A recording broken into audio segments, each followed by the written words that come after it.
এই উৎসবে সমাগত শ্রদ্ধেয় দাদারা, শ্রদ্ধেয় মায়েরা, ছোট ছোট ভাই বোনেরা, সবাইকে আমার আন্তরিক শ্রদ্ধা,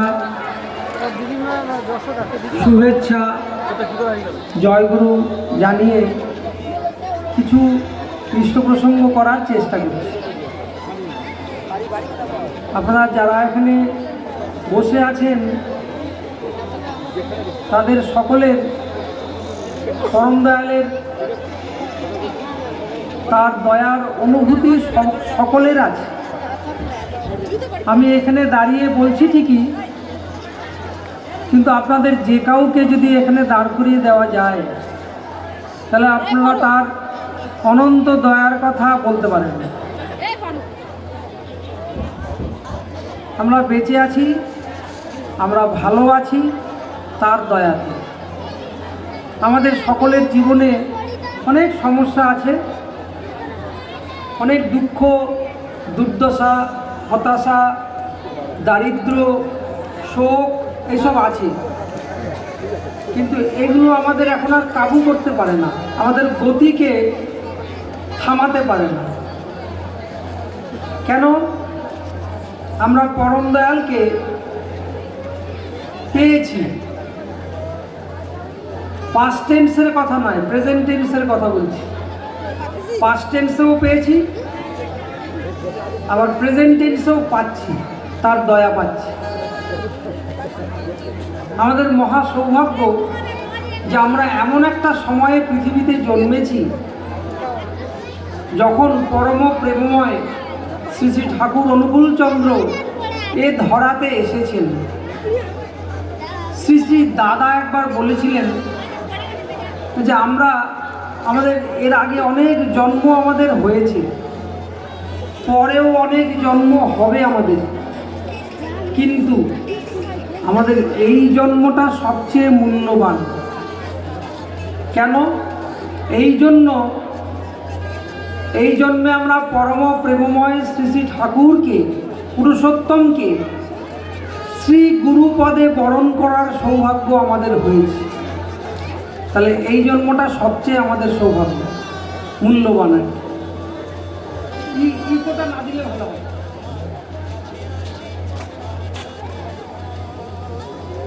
আমরা তাকে পাচ্ছি, এখনো পাচ্ছি, পরম পূজ্যপাদ শ্রী শ্রী আচার্যদেবের মধ্য দিয়ে তিনি আমাদের তাকে দর্শন করাচ্ছেন। আমাদের তো অত সবসময় দর্শন করতে পারি না, তিনি দর্শন করাচ্ছেন। চাঁদ কি করে? সূর্যকে যখন আমরা পাই না তখন চাঁদ সূর্যের আলোকে আমাদের মধ্যে ছড়িয়ে দেয়, সূর্যেরই আলো, কিন্তু রাত্রিবেলা সূর্য কোথায়? তখন চাঁদ আছে, সে সূর্যের আলোটাকে আমাদের মাঝে ছড়িয়ে দেয়। পরম প্রেমময় শ্রী শ্রী ঠাকুরকে এখন ঠাকুরবাড়ি গেলে দেখতে পাই না, একসময় দেখতে পেয়েছি, কিন্তু তাহলে তাকে কোথায় পাবো? ওই যে আচার্যদেব, তাকে তিনি আমাদের ছড়িয়ে দেন, তার দয়াকে, তার কথাকে, তার দর্শনকে আমাদের মধ্যে ছড়িয়ে দেন। যদি চাই, সেই বিশ্বাস নিয়ে, অনুভূতি নিয়ে পরম পূজ্যপাদ শ্রী শ্রী আচার্যদেবের তাকে দেখি, তাকে অনুভব করার চেষ্টা করি, দেখব পরম প্রেমময় শ্রী শ্রী ঠাকুরের দর্শন আমাদের হয়েছে তাকে দেখার মধ্য দিয়ে। আমি থাকি পানিহাটিতে, তারই উল্টো দিকে একটা জায়গা আছে কোন্নগর, সেখানকার একজন বিশিষ্ট সমাজসেবী, যেহেতু তিনি রাজনৈতিক কোনো একটা মতাবলম্বী, তাই আমি তার নামটি বলছি না, কিন্তু তিনি একজন বিশিষ্ট জন, রাজনৈতিক পরিচয়ের বাইরেও তার সমাজ সেবক হিসাবে তার একটা নাম আছে এবং তিনি করেন। এই মানুষটির নিজের কাছ থেকে আমার তার কথা শোনা। তিনি তার স্ত্রী পরম প্রেমময় শ্রী শ্রী ঠাকুরের চরণাশ্রিত। তার স্ত্রীর একান্ত ইচ্ছা তার স্বামী ঠাকুরের দীক্ষা নেন, অনেক বলেন কিন্তু পারেন না। শেষ পর্যন্ত কি করলেন, বলেন তুমি একবার দেওঘরে যাবে। উনি স্ত্রীকে খুব ভালোবাসেন। উনি বললেন দেওঘরে যেতে পারি, কিন্তু একটা শর্ত আছে, আমি কিন্তু ঠাকুরের দীক্ষা নেব না। এই শর্তে যদি তুমি রাজি থাকো বা আমাকে দীক্ষা নেওয়ার কথা কেউ বলবেও না, তাহলে আমি যেতে পারি। স্ত্রী বললেন ঠিক আছে, কেউ তোমাকে বলবে না, আমিও বলবো না, তোমার নিতে হবেও না। উনি গেলেন দেওঘরে। তখন শ্রী শ্রী দাদা আছেন, ওনার বাড়িতে পরবর্তীকালে সৎসঙ্গ হয়েছিল। বিশাল রাজবাড়ির মতন বাড়ি, ঠাকুর দালান যেরকম হয় সেখানে বহু ভক্তজনের সমাগমে সৎসঙ্গ হয়েছিল। সেখানে তিনি উঠে দাঁড়িয়ে মাইকে তার নিজের জীবনের অনুভূতির কথা বলেন। তিনি বললেন তিনি দেওঘরে গেলেন, শ্রী শ্রী দাদাকে দেখলেন, অনেকক্ষণ ধরে দেখলেন। এবার দেখার পরে কি হয়, একটা কথা আছে আমি শুনেছি ছোটবেলা আমার মার কাছে, যে সাধুর দর্শনে যায় মনের ময়লা, পরশে হয় আনন্দ। শ্রী শ্রী দাদাকে দেখে ওনার অন্তর্রাজ্যে আলোড়ন সৃষ্টি হতে আরম্ভ করলো, যে কে ইনি, কে, এত রূপ, এত দিব্যকান্তি, এত জ্যোতি, এত সৌন্দর্য, এত মধুময়, এত প্রাণময়, এত প্রেমময়, কে এই মানুষটি? কোনো কথা না। দেখলেন, ঘন্টার পর ঘন্টা তাকে দেখলেন। শেষে এখন যিনি আচার্যদেব, তখন তাকে আমরা বাবাইদা বলতাম, তার সান্নিধ্যে এলেন, তাকে প্রণাম করলেন। তারপরে দু একটা কথা আচার্যদেব যেমন বলেন, কেমন আছেন, কি আসতে কোনো অসুবিধা হয়নি তো, এখানে কোনো অসুবিধা হচ্ছে না তো, দু একটা, খুব বেশি হলে 1 মিনিট 2 মিনিট। ওই দাদাটি আচার্যদেবকে বললেন, আগে আমি দীক্ষা নিতে আগ্রহী, আপনি যদি দয়া করে অনুমতি দেন। আচার্যদেব তার কনিষ্ঠ ভ্রাতা পূজনীয় বিঙ্কিদাকে পাঠালেন তাকে দীক্ষা দেওয়ার জন্য।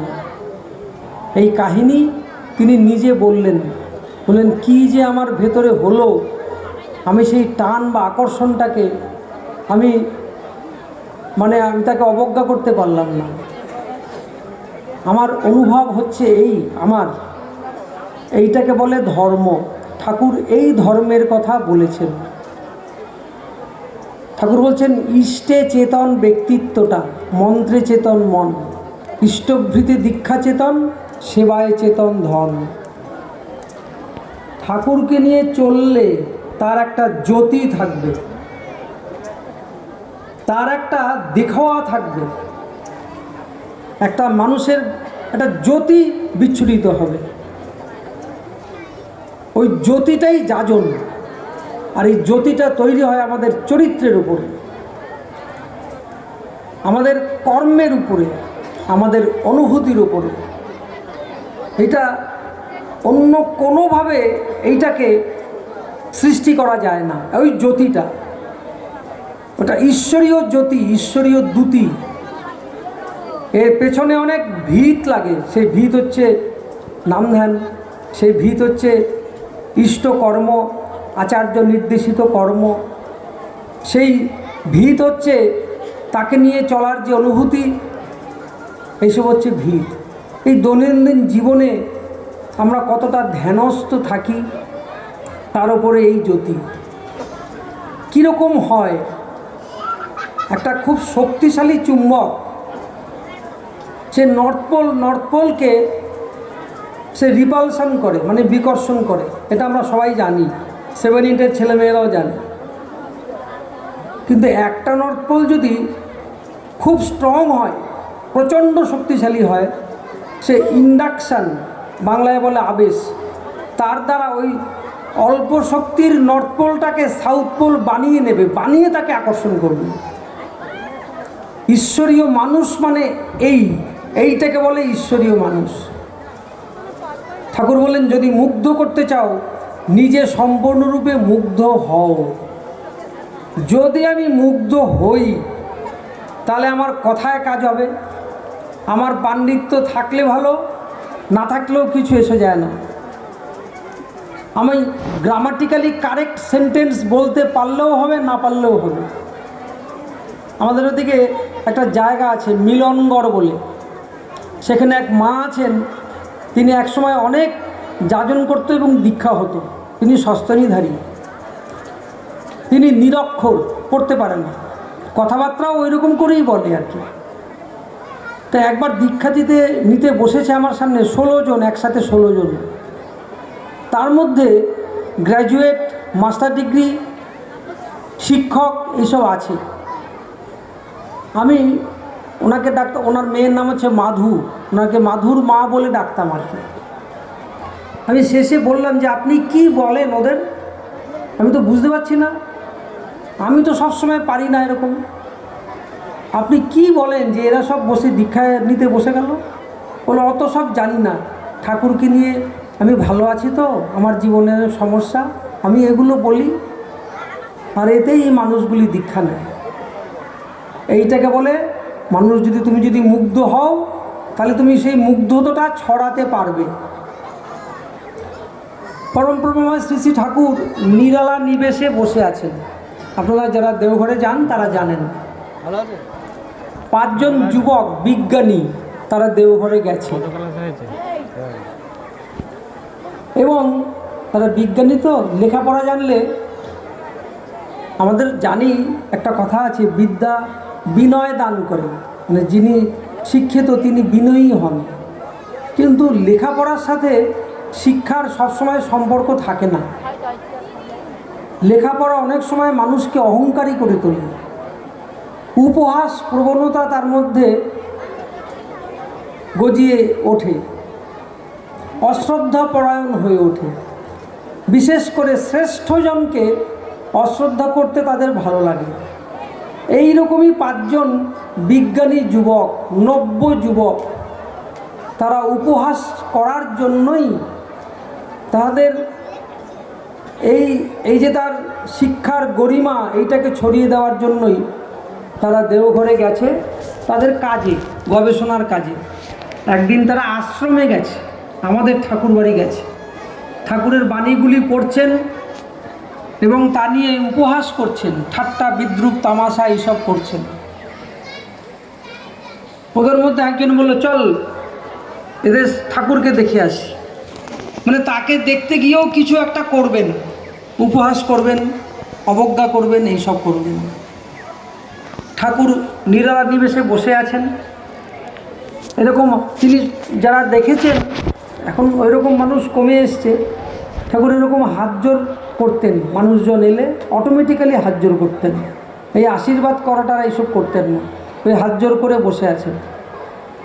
এখন যেখানে মেমোরিয়া, সেখান থেকে তারা ঠাকুরের দিকে ধীর পদক্ষেপে এগোচ্ছেন, কিন্তু তাদের শরীরী ভাষার মধ্যে উপহাস, অহংকার বিচ্ছুরিত হচ্ছে।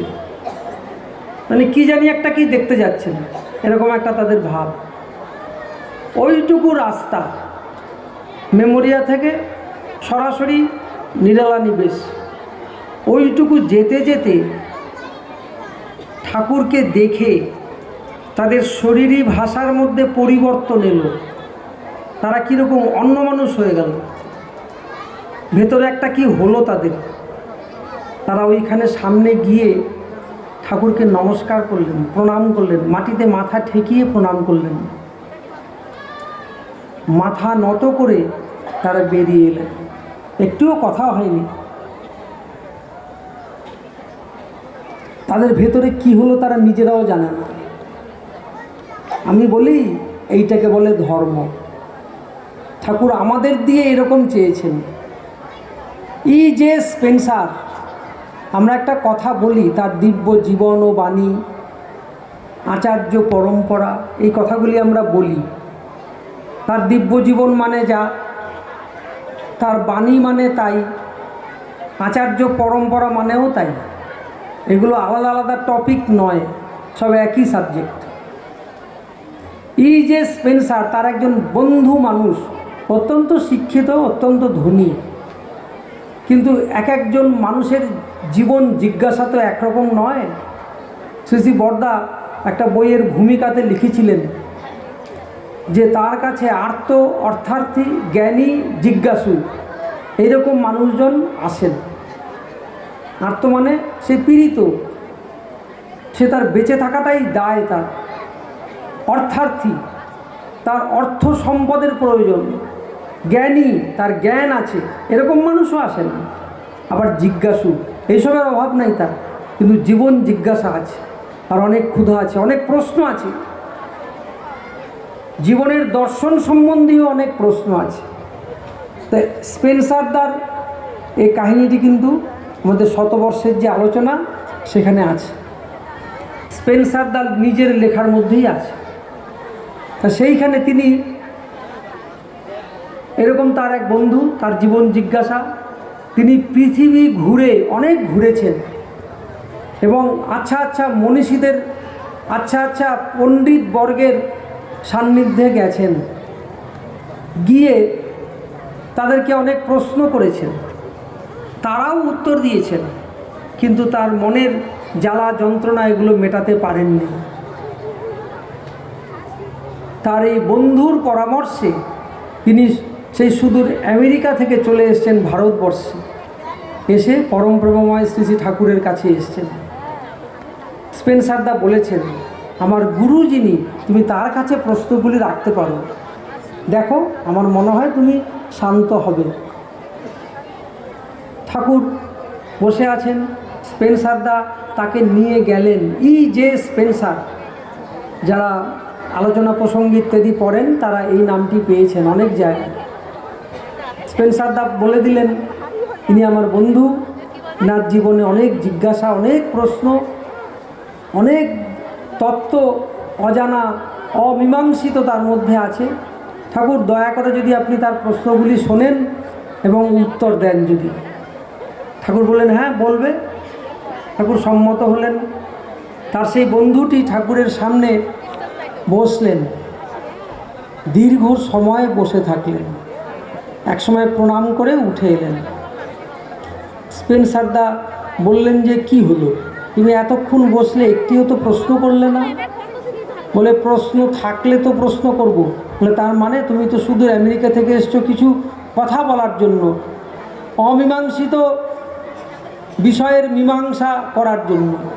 বলে কি জানি, কি বুঝলাম না, কিন্তু ওনার কাছে বসে এরকম প্রশান্ত স্নিগ্ধ মানুষের সামনে বসে আমার অন্তর শান্ত হলো, আমার প্রশ্নের মীমাংসা হলো।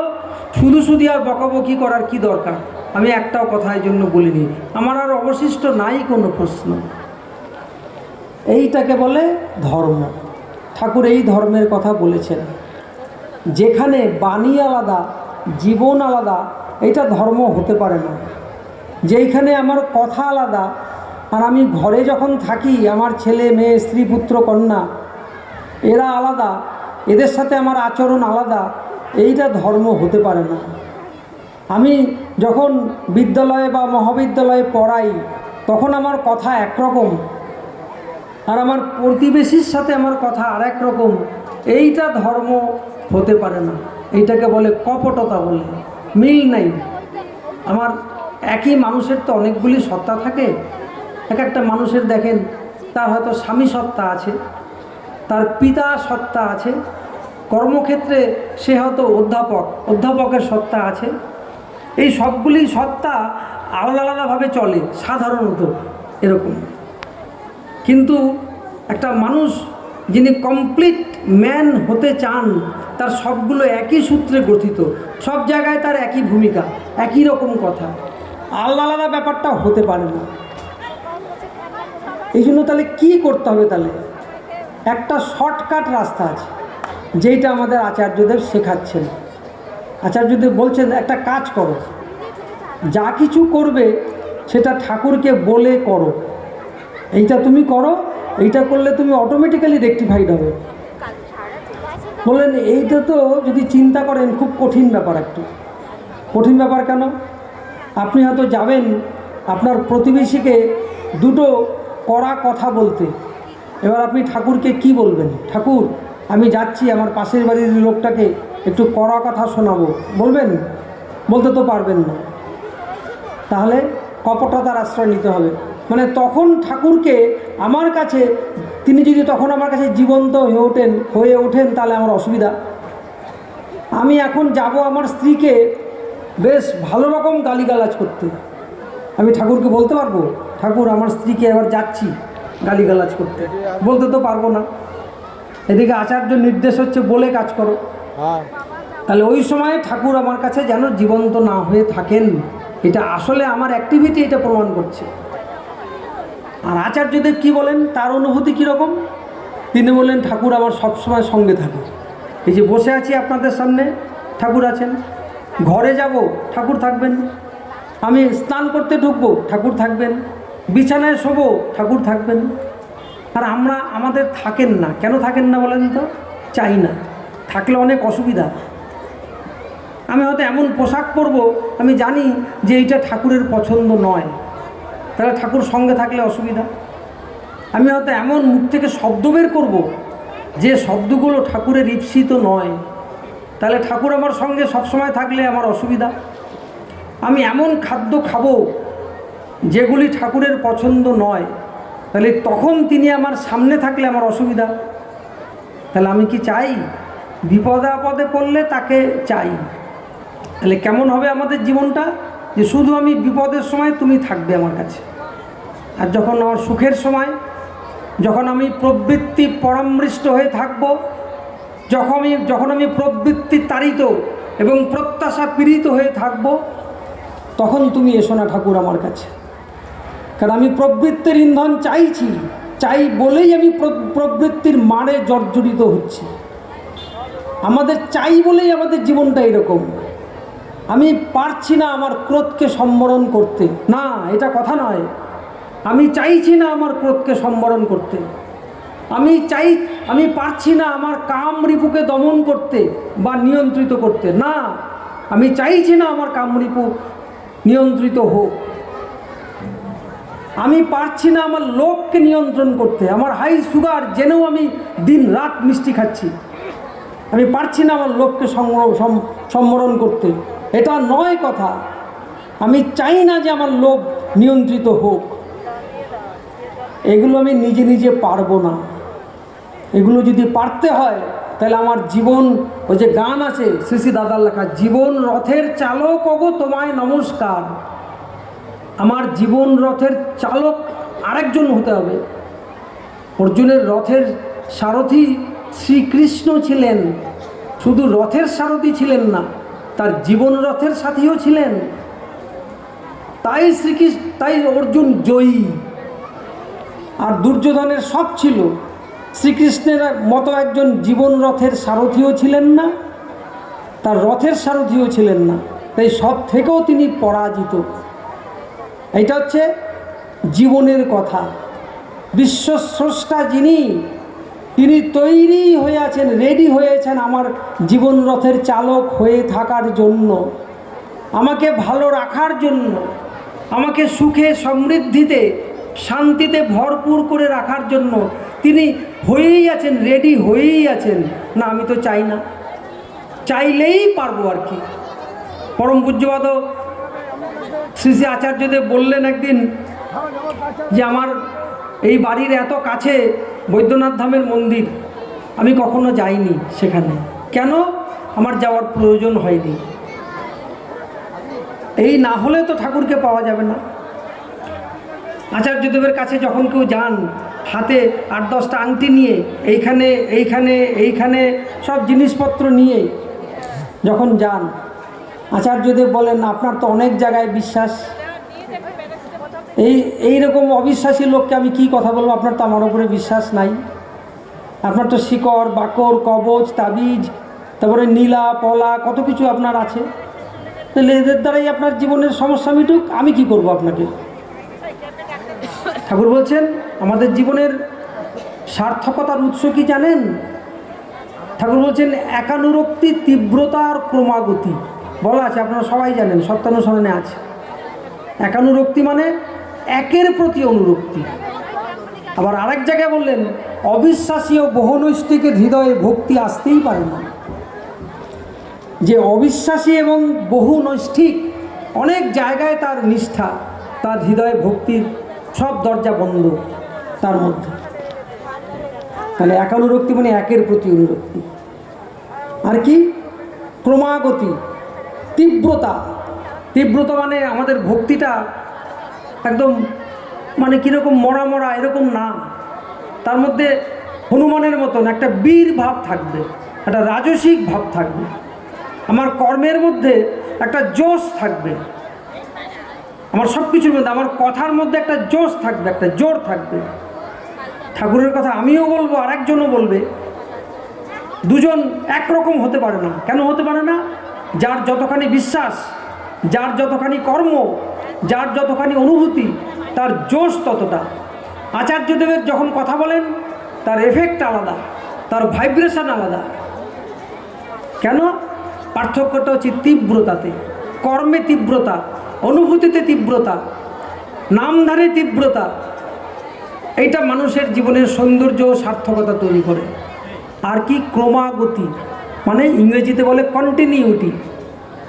এইখানে আমরা মার খেয়ে যাই, কন্টিনিউটি আমাদের থাকে না। দেখবেন সাধারণত আমাদের দুঃখ দুর্দশা যখন আমাদের জীবনে আসে তখন আমাদের প্রিয় পরমের খোঁজ পড়ে, কিন্তু যখন আমরা আমাদের বিচারে ভালো থাকি তখন আমাদের তার খোঁজ পড়ে না। আমাদের ক্রমাগতি আমার জীবনে নষ্ট হয়, কন্টিনিউটি থাকে না আমাদের জীবনে। তাই ঠাকুর একজনকে চিঠি লিখেছেন, পুটি বলে একজনকে বলেছেন, আমাদের জীবনে দুঃখ আসে পরম দরদির মতো। কেন? দুঃখকে ওয়েলকাম জানাচ্ছেন কেন? কারণ দুঃখ থাকলে আমার প্রিয় পরমের খোঁজ পড়বে এবং তার হাতটা আমি ছাড়ব না। আচার্যদেবও বলেন আমাদের জীবনে একটু থাক, দুঃখ কষ্ট একটু থাক, নাহলে ঠাকুরকে ভুলে যাব আমরা। ঠাকুরের একটা ছড়া আছে, আপনারা জানেন, সবাই জানেন, দুর্দশাতে কাবু যখন বৃত্তিও কাবু তাই, বাঁচার টানে মানুষ তখন বিধির পানে ধায়। আমরা যখন দুর্দশাতে কাবু হই তখন আমাদের বৃত্তি প্রবৃত্তিগুলো তারা দুর্বল হয়ে পড়ে। তখন ঠাকুরকে বলি, ঠাকুর বলো কি করতে হবে? সস্তানি নিতে হবে? হ্যাঁ নেব। নিরামিষ খেতে হবে? হ্যাঁ করব। রোজ সৎসঙ্গে যেতে হবে? হ্যাঁ যাব। মন্দিরের জন্য আমার সংগ্রহের ব্যাপার আছে? হ্যাঁ করব। আমাদের বিভিন্ন রকম কাজ আছে, ইষ্টকর্ম, হ্যাঁ সব করব ঠাকুর, সব করব। দুর্দশাতে কাবু যখন বৃত্তিও কাবু তাই, বাঁচার টানে মানুষ তখন বিধির পথে ধায়। নামধান করতে হবে রোজ 15 মিনিট, 20 মিনিট, আধ ঘন্টা, 45 মিনিট, হ্যাঁ করব ঠাকুর, সব করব। আমাকে রক্ষা করো ঠাকুর। বাঁচার বিধির পথে, বিধির পানে পুষ্টি পেয়ে চিত্ত সবল হলে এবং অঙ্ক অনুযায়ী যখন আমি এইসব কর্মে আমি নিজেকে রত করব, তখন কি হবে? বাঁচার বিধির পানে পুষ্টি পেয়ে চিত্ত সবল হলে তারপর বৃত্তি ধান্দার স্বার্থ নিয়ে আবার ছুটে চলে। এবার তো আমি তরতাজা হয়ে গেছি, বিধির পানে চলেছি, এইসব কাজ করেছি, এইসব কাজের তো ফল আছে। সেই ফল পেয়ে কি হয়? আমি আবার পুষ্ট হলাম, আমার শরীর ভালো হলো, মন ভালো হলো, দুঃখ দুর্দশা চলে গেল, বৃত্তি প্রবৃত্তিও টকবকে হয়ে গেল। আবার আমি ভুলে গেলাম, আগে আধ ঘন্টা নাম করতে পারতাম, এখন আর পারি না। আগে রোজ সৎসঙ্গে যেতাম, যেতে পারি না। আগে রোজ বিকেলবেলা ডিপি ওয়ার্কে যেতাম, এখন আর সময় নেই। এরকম রোজ আমি হয়তো বিভিন্ন মানুষদের বাড়ি যেতাম, না এখন আর সময় নেই। আগে ঠাকুরের কথা ছাড়া বেশি বলতাম না, শুনতামও না, এখন আমার সে সময় নেই। কারণ আমার পরনিন্দা পরচর্চা করার টাইম লাগবে, মানুষের নিন্দামন্দ শুনতে লাগবে, নিন্দামন্দ করতে লাগবে, নরকের দরজাগুলিকে আবার ওপেন করতে হবে। ঠাকুর বললেন এইরকম যদি চলো তুমি, বৃত্তি ধান্দার স্বার্থ নিয়ে আবার ছুটে যায়, এমনি করে ওঠা পড়ায় মরণ মুখে ধায়। তো একবার দুর্দশা আসবে, একবার ঠাকুরকে নিয়ে চলবো, দুর্দশা চলে যাবে, আবার বৃত্তি প্রবৃত্তির অধীন হবো, ইচ্ছা করে।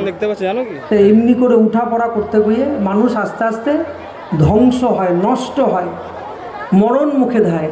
তারপরে একটা কথা বলে, লাস্ট লাইনটা, ইষ্ট উৎসর্জনে কিন্তু সবই পাল্টে যায়। যে মানুষটা সবসময় ইষ্টকে নিয়ে থাকে, হ্যাঁ দুঃখ থাকে থাক, দুর্দশা থাকে থাক, সম্পদ থাকে থাক, যা থাকে থাক, আমি তোমাকে ছাড়ছি না, এই রকমভাবে যে থাকে, তার ক্ষেত্রে এই এত কথা একটাও প্রযোজ্য না।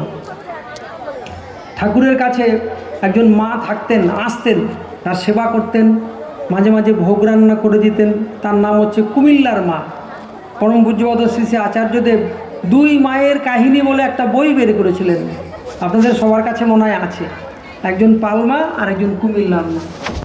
এই কুমিল্লার মার আর্থিক সঙ্গতি তেমন ছিল না।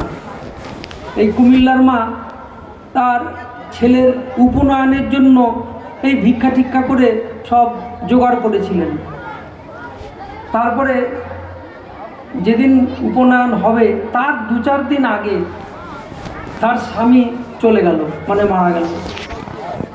ওই দরিদ্র তো ওই পয়সা দিয়েই সে তার স্বামীর শ্রাদ্ধের আয়োজন করলেন। এরপরে দ্বিতীয় ছেলে, তার একবার উপনয়নের সে জোগাড় করলেন। ওই বইয়ের মধ্যে আছে কাহিনীটা, আপনারা পড়বেন, হয়তো অনেকে জানেনও। তারপরে তিনি আবার সংগ্রহ করলেন, ভিক্ষা টিক্ষা করে ছোট ছেলের উপনয়নের জন্য আবার তৈরি হলেন। যেদিন উপনয়ন হবে বেশ কয়েকজনকে নিমন্ত্রণ করেছেন, একটু খাওয়াবেন। এমন তুমুল বৃষ্টি নামলো, একটা লোকও তার বাড়িতে গেল না। মনে কষ্ট হয়েছে, দুঃখ হয়েছে। ঠাকুরের ঘরে আছেন তিনি, চিন্তিত বিমর্ষ। ঠাকুর বললেন, কি হয়েছে? তখন কুমিল্লার মা তার জীবনের এই দুটি কথা বললেন, যে বড় ছেলের উপনয়ন ঠিক করলাম, সেই পয়সা দিয়ে স্বামীর শ্রাদ্ধ করলাম। ছোট ছেলের উপনয়ন ঠিক করলাম, সেদিন একটা লোক আসতে পারল না। এর জন্য বিমর্ষ তিনি। হঠাৎ ঠাকুরের ভাব তার পরিবর্তন হতে শুরু করলো। তার নিজের লেখা বলছেন, ঠাকুর কেমন হলেন, ভাব ও গম্ভীর হয়ে হলেন, জ্যোতির্ময় হয়ে উঠলেন। আমার যেন মনে হলো বিছানা ছেড়ে তিনি বেশ কিছুটা উঠে গেছেন, আর আমাকে বজ্রগম্ভীর কণ্ঠে বলছেন, বল তোর কি লাগবে? অর্থ, সম্পদ, বাড়ি, গাড়ি, টাকা, পয়সা, তোর কি লাগবে বল, তোকে আমি এক্ষুনি দেব। কুমিল্লার মা স্তব করার মতো করে বললেন, আজ্ঞে ঠাকুর, আমার কিচ্ছু লাগবে না, আমি আপনার চরণতলে থাকতে চাই। ঠাকুর আস্তে আস্তে আবার স্বাভাবিক হলেন। তারপরে বললেন, এই তো ভুল করলি, আমাকে পাবি কিন্তু বাকি কিছু আর পাবি না। উনি বললেন, লাগবে না আমার বাকি কিছু, আপনি থাকলেই আমার জীবনের সব হবে। ভক্তজন যারা, তারা এটা জানেন যে উনি থাকলেই সবে, তিনি থাকলে সবই থাকে। তাও কি কবু ভোলা যায়? একটা গানের মধ্যে আছেন যে তিনি থাকলে সব থাকে। অর্জুন, কুরুক্ষেত্রের যুদ্ধ তো হবে, অর্জুন আর দুর্যোধন দুজনেই গেছেন শ্রীকৃষ্ণের কাছে। তিনি কোন পক্ষে থাকবেন বা কী সাহায্য করবেন, তার তো কোনো শত্রু ছিল না। তাকে কেউ শত্রু মনে করতেই পারে।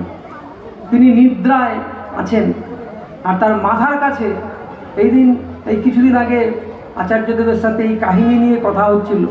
তিনি বললেন, টোটালটা তিনি ডিকটেক্ট করেন আর কি, তিনি রচনা করেন।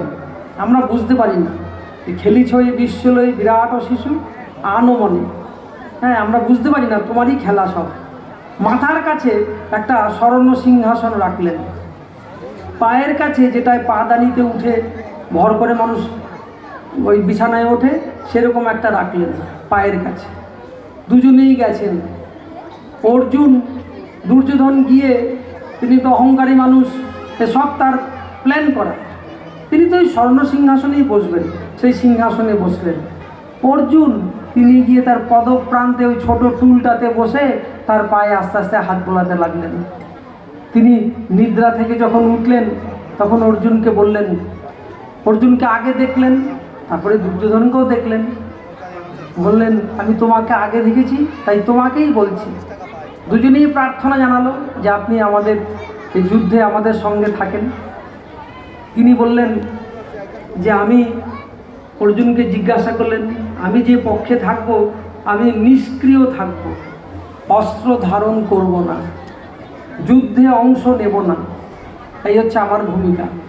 আর আমি যে দলে থাকবো না সেই দলে আমার 10 অক্ষৌহিনী সুশিক্ষিত ওয়েল ট্রেন্ড সেনাবাহিনী থাকবে, সেনা থাকবে। অর্জুনকে বললেন তুমি কি চাও? বলে আমি কি চাই, আমি তোমাকে চাই, আমার আর কিছু লাগবে না। শ্রীকৃষ্ণ বলছেন ভেবে দেখো, আমি কিন্তু যুদ্ধ করব না, অস্ত্র ধরবো না, নিষ্ক্রিয় থাকবো, টোটাল ইনঅ্যাক্টিভ থাকবো। এবার তুমি ভালো করে চিন্তা করে বলো কি চাই? আমি তোমাকে চাই, আমার আর কিছু লাগবে না। আর দুর্যোধন ভাবলো কি বোকা, কি ইডিয়েট একটা মানুষ, সে নিষ্ক্রিয় থাকবে, সে অস্ত্র ধারণ করবে না, তাকে নিয়ে যাচ্ছে। বললেন না না আমার ওই লাগবে না তোমাকে, আমার এই সেনা লাগবে, ওই সুশিক্ষিত সেনা লাগবে। শ্রীকৃষ্ণ বললেন তথাস্তু। তবে যুদ্ধে কি হলো? জীবন যুদ্ধেই হোক আর কুরুক্ষেত্রের যুদ্ধেই হোক, কে থাকলো? থাকলো অর্জুন, জয়ী হলেন অর্জুন। তাই জীবন রথের চালক গো তোমায় নমস্কার। জীবনের ভালোটা কি মন্দ বা কি জানো কি? প্রভুর রাতুল চরণ বিনা এ দুনিয়ায় সব ফাঁকি। আর কিছু নাই, আসলে কিচ্ছু নাই, উনিই আছেন। এই রকম যে অর্জুন, ঠাকুরের বলা একটা কাহিনী। ঠাকুর বলছেন এ হেন অর্জুন, সেই অর্জুনের একবার মনে হলো রোজই তো যুদ্ধে যাই আর আমি জয়লাভ করি, এখানে শ্রীকৃষ্ণের কোথায় আর কি এমন ভূমিকা? তাই উনি রোজ যুদ্ধ থেকে ফিরে শ্রীকৃষ্ণের চরণ বন্দনা করতেন, তার মুখের দিকে তাকাতেন না, পায়ের দিকে তাকিয়ে তার চরণ বন্দনা করতেন, তাকে প্রভু বলে সম্বোধন করতেন। একদিন ফিরে তিনি তাকে সখা বলে সম্বোধন করলেন, তার পাদ বন্দনা করলেন না, পাটা ধোয়ালেন না। তা শ্রীকৃষ্ণ তো অত্যন্ত ইন্টেলিজেন্ট, তাই না? সবচেয়ে সুপার ইন্টেলিজেন্ট। তিনি তার শরীরের ভাষা দেখে সব বুঝলেন। বলেন অর্জুন, আমি অনেক দিন মথুরাতে যাই না, জানি না এই কাহিনী মহাভারতে আছে কি নেই, কিন্তু আলোচনা প্রসঙ্গে আছে, ঠাকুর বলেছেন। তারপরে তিনি বললেন অনেক দিন আমি মথুরাতে যাই না, এই 2-4 দিনের জন্য ঘুরে আসি। অর্জুন বললেন যাও, তোমার যদি একান্ত প্রয়োজন হয় যাও, আটকালেন না, গেলেন। তার পরদিন থেকে অর্জুনের সমস্ত ভ্রান্তি আসতে আরম্ভ করলো। ভ্রান্তি এলো সেই উৎসবিমুখ চলন বলন বসলো পেয়ে, যেই তার সব ভুল হচ্ছে, চতুর্দিকে তার ভুল হতে আরম্ভ করলো। যুদ্ধে নাস্তানাবুদ হচ্ছেন, হঠাৎ তার টনক নড়ল, আরে আমি তো জীবনের মহা ভুল করেছিলাম, আমি তাকেই আমি উপেক্ষা করেছি, আমি আমার কেরদানিতে যুদ্ধ জিতছি, এটা কখনো হতে পারে?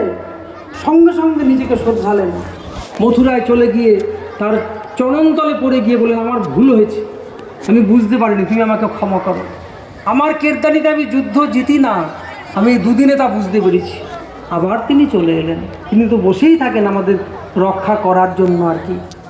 জীবনের যে যে ক্ষেত্রে আমরা নিজেরা হাত চালাবো, এরকম নাস্তানাবুদ হয়ে যাব।